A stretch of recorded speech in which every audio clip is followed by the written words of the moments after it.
RGB 99.2. À l'échelle valdoisienne, bon, les résultats tardent à arriver, hein, je vous le dis franchement, je ne les ai pas encore, j'ai eu quelques-uns sur mon portable, mais très peu encore de définitifs. Je regardais justement sur les dépliants ici.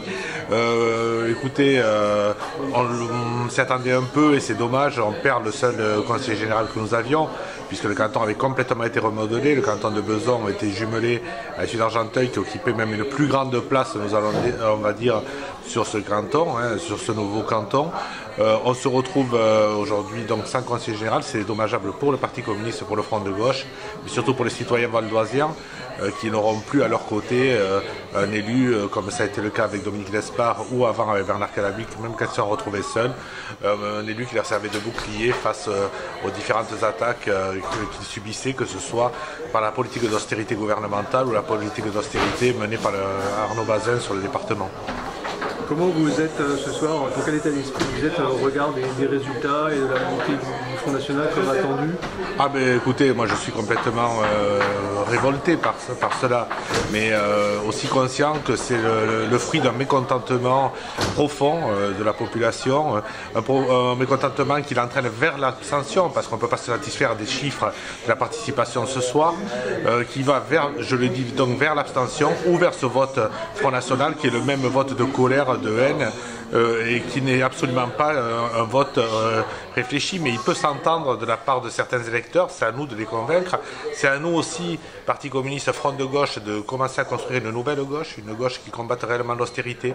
On l'a commencé à la mettre en place dans certains cantons, c'est quelque chose que nous allons prolonger bien entendu, et je pense que ça sera ça un véritable rempart contre le Front National.